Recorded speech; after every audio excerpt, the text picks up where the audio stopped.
Welcome, foolish mortals. Beyond the cheerful gates of Disneyland, nestled within New Orleans Square, stands a mansion unlike any other. Its elegant facade belies the secrets held within its walls.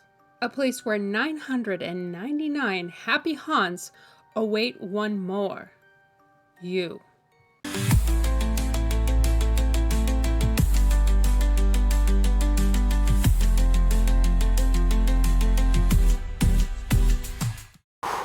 For decades, this iconic attraction has attracted millions. A masterpiece of ghostly theatrics and macabre artistry. But what if I told you that the history behind Disney's Haunted Mansion is darker than you think? Today, in this Spooky Friends Club meeting, we are uncovering the mansion's real-life inspirations, exploring the ghost stories whispered by its cast members, and uncovering shocking urban legends that might just be true. Because this is not just a haunted house, it's a haunted home. And in this haunted home, the line between fantasy and reality is thinner than you might think. Welcome, foolish mortals, to the Haunted Mansion. Before Disneyland was ever fully imagined, Walt Disney had a vision. A haunted house high on a hill overlooking a graveyard. The earliest sketch in 1951 by Harper Goff was the classic horror: broken shutters, bats, cobwebs, and decay. But Walt had a different idea. He famously declared, "We'll take care of the outside and let the ghosts take care of the inside." To Walt, Disneyland is not a place for ruin, it's a place for perfection.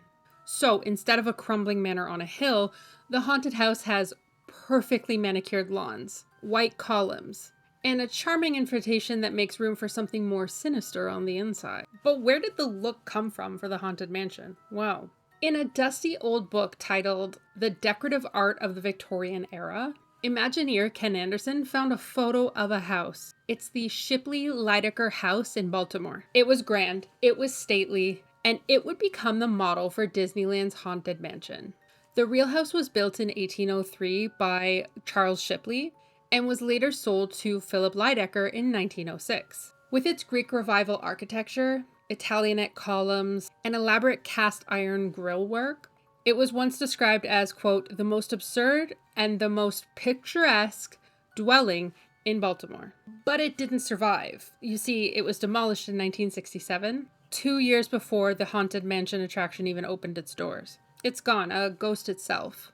That eerie symmetry of the house that inspired the Haunted Mansion no longer exists. It's a ghost itself. Feels more like destiny than coincidence. Adding a profound layer of real-world dark history to this attraction's origins. Walt Disney also incorporated some of his own personal interests into the house, and some of them included real-life haunted locations like the Sauer House in Kansas City, Kansas. It played a major role in conceptualizing the idea of the haunting for the house. And then, of course, spooky enthusiasts will recognize the Winchester Mystery House in San Jose, California. It has a really haphazard architecture. So, for instance, stairs leading nowhere, doors opening to walls, rooms walled in, and the number 13 is a motif carried out throughout the house. It served as a significant inspiration for the mansion's disorienting and ever-expanding interior feel. Sarah Winchester, the house's owner and designer, heir to the Winchester Firearms Company, continuously built onto the house due to her strong belief in ghosts. She felt that if she ever stopped building onto the house, that something really terrible might happen. Elements from the Hearst Castle decor are really prominent and really inspired many layers of design in the attraction's interior design. Ironically, it was built on a hill they called Enchanted Hill. And when you see the designs of this castle built on a hill, you will start to imagine that the banisters might even spring to life and sing a spooky chorus. When Walt died in December of 1966, the Imagineering team was left with one very important question. This would set the tone for the Haunted Mansion that we know and love today. Should the mansion be scary or funny? Claude Coates pushed for real chills and to lean into a true horror experience, but Mark Davis pushed for more of a humor sense more cohesive with Disney's brand. And the compromise is a ghostly ride that begins with dread and ends with a party. This transition from terrifying to whimsical is what makes Disney's Haunted Mansion so magical. It's unforgettable. Grim, grinning ghosts who love to socialize. Xavier Atencio famously wrote the lyrics for this iconic song, Grim Grinning Ghosts. Try saying that 4 times fast, am I right? And Buddy Baker composed the music. And the disembodied ghost host voice that you hear, that belongs to actor Paul Frees, who is famously known as the man with 1,000 voices. His narration, even today, is still an integral part of the ride's atmosphere. Raleigh Crump and Yale Gracie, 2 Imagineers for Disney, designed effects that were actually century-old magic tricks. One of their favorites, Pepper's Ghost. This is a classic 19th century theatrical technique that uses strategically placed panes of glass to reflect illuminated figures, creating an eerie effect of appearing and disappearing ghosts. It is noteworthy that this effect gained pretty widespread popularity in the 1860s era, which we would also recognize as the rise of spiritualism. And during the rise of spiritualism, it was just after the American Civil War, people were looking to connect with those that they had lost during the war. And so it's interesting to see that the spiritualist movement is a part of the ride. It's embraced. This ride is about ghosts, built with actual 19th century illusions, subtly educating guests about historical methods of spiritual communication.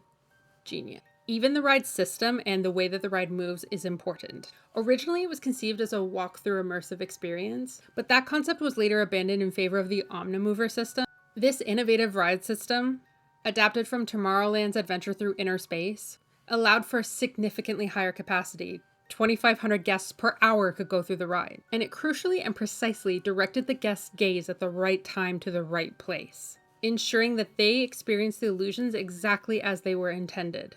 It's a ghost story told with military precision. Although the mansion's exterior was completed in 1963, the attraction sat unused for several years. A primary reason for this was the Imagineers' focus on 4 concepts they were using in the 1964 to 1965 New York World's Fair. This diverted significant resources and talent away from the Haunted Mansion project, and Walt's untimely death in 1966 further delayed the project and complicated timelines because of the debates I was mentioning before about the ride's look, feel, and atmosphere. After years of planning and development, the Haunted Mansion finally opened its gates to the eager public on August 9th, 1969, 3 years after Walt's passing. There's always room for one more. It's more than a line, it's an invitation.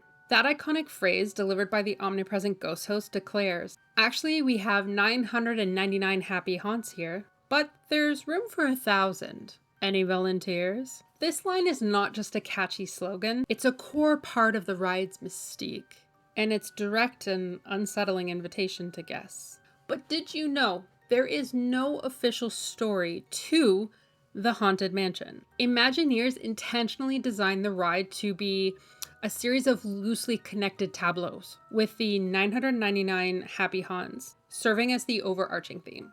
Light on lore, heavy on atmosphere. That's why fan theories always seem to flourish. And that is also why the ride never gets old. This intentional lack of concrete lore fuels fan theories, urban legends, and ongoing discussions among enthusiasts, making the attraction an endlessly reinterpretable and inherently mysterious. This invitation takes on a profoundly macabre and disturbing new dimension when you consider one of the urban legends that persist is that people who scatter their ashes on the ride join the ride as ghosts.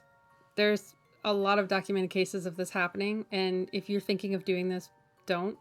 The desire for loved ones to, quote, join the jamboree leads to the ride being shut down, HEPA violations, and is very illegal. Also, we're going to get to what happens to those ashes in a little bit.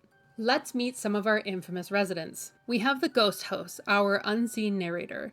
His hanging corpse is arguably the single most iconic visual in the stretching room. Setting the macabre tone, he guides guests through the mansion, heard throughout the attraction, but never truly seen. Then there's Madame Leota. Her disembodied head floats eerily within a crystal ball, calling out the spirits in a seance.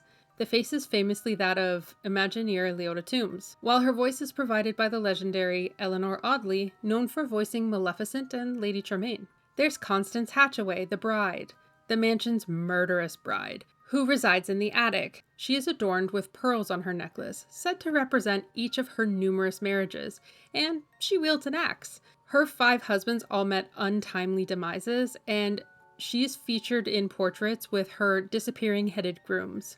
Her chilling origin story carries the archetype of a Black Widow or a Lizzie Borden-like figure. There's the Hatbox Ghost, an iconic figure who briefly appeared when the ride first opened, then mysteriously disappeared, only to make a triumphant return to the Disneyland version in 2015. He performs a signature trick where his head disappears from his shoulders and reappears inside of his hat box. His backstory remains officially unconfirmed, adding to his enigmatic allure. Then there's the hitchhiking ghosts, Ezra Bean, Professor Phineas Plump, and Gus. This mischievous trio of spirits is always looking for a ride out of the mansion. Ezra is depicted as the tall vagabond, Phineas as the rotund snake oil salesman who crossed over while he was experimenting with a concoction, and Gus is the pint-sized former prisoner still burdened by a ball and chain. They famously appear to join guests in their doom buggies via a clever mirror effect. Then you have the singing bus, the Phantom Five, Rollo Rumpkin, Uncle Theodore, Cousin Algernon, Ned Nubb, and Phineas Pock, who serenade the guests with the iconic grim-grinning ghosts in the graveyard. Their harmonious voices belong to the Milliman singing group, with the deep voice of Thurl Ravenscroft, which is often mistakenly believed to be Walt Disney, but it's not. There's Victor Geist, the ballroom organist. He plays the mansion's signature tune, and ghoulish banshee heads float from his organ.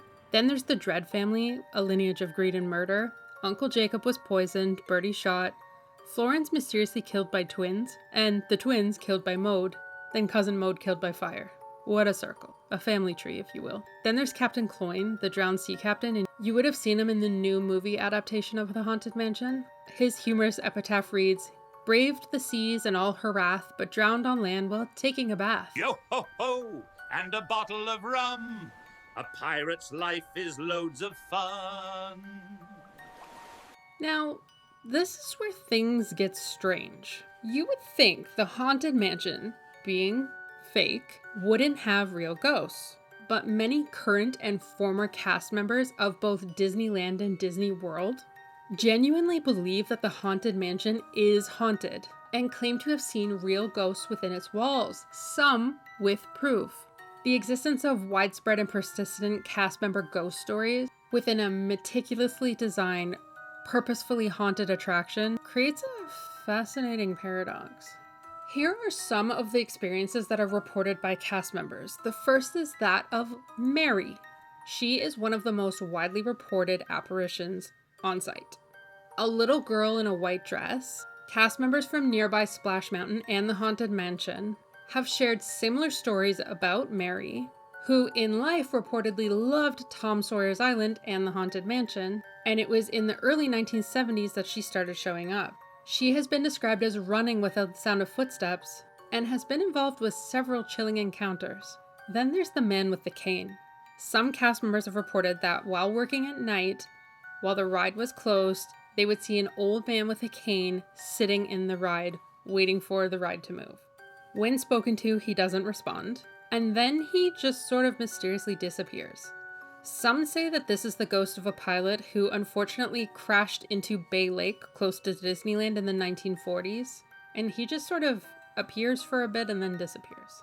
Often cast members will say that anytime after 11 p.m. they'll hear children's feet running on the ground, or they'll hear children laughing in the distance, but no guests are present anywhere near them in the area. In fact, the park was closed long before. And specifically they hear this in the pool area. A cast member in the Autotopia was freaked out after they took a photo of what appeared to be a man with a lion's head, so a human body, but its legs were bent backwards. If I saw that in a park, I don't think I could come back. I mentioned earlier about the ashes, so this is perhaps one of the most disturbing and true urban legends of the Haunted Mansion. Guests have often tried to scatter the cremated remains of their family members in the ride. So let me just state this. It does happen. This is illegal. This is considered a biohazard. It's a HEPA cleanup. This process is so routine that the cast members have nicknamed the process of cleaning up as Code Grandma.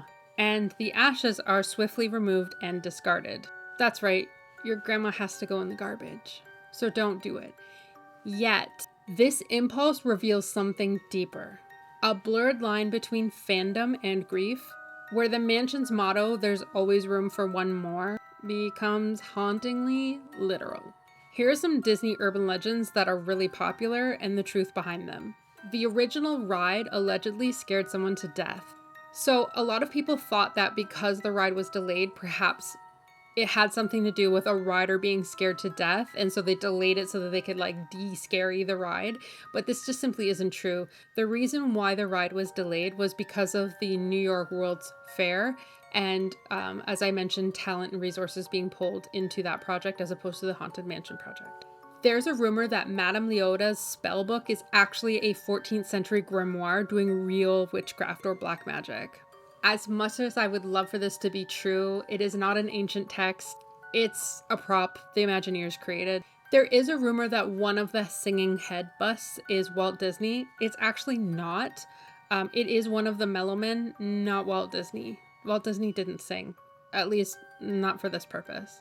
With its grand facade and clever illusions, the Haunted Mansion is a testament to Disney's vision and the Imagineering genius, where history, technology, and storytelling merge into an experience that's both spooky and unforgettable. I like to think it's spooky and approachable, just like me. Its enduring allure lies not just in the grim, grinning ghosts, but in the layers of mystery and subtle nods to the real-world macabre, and very real human stories, both fictional and alleged, that continue to swirl around the hallowed halls. It's a ride that invites visitors to question what's real and what's merely an illusion, leaving them to wonder, is there truly room for one more? Spooky friends, what did you think of the Haunted Mansion's dark secrets? Have you ever been there and felt a chill or heard a whisper within its walls? Share your thoughts and experiences in the comments section down below. The Spooky Friends Club, we always love to hear from you. If you're fascinated by the dark corners of history, ghost stories, and unsolved mysteries, then you found your club. Be sure to hit subscribe and ring the bell for notifications so you don't miss our next dive into the unknown. And for more spooky content, deeper dives, and community discussions, visit spookyfriendsclub.com. New macabre tales and historical enigmas are always being unearthed here. Until next time, remember, hurry back, be sure to bring your death certificate. If you decide to join us, make final arrangements now. We've been dying to have you. So spooky.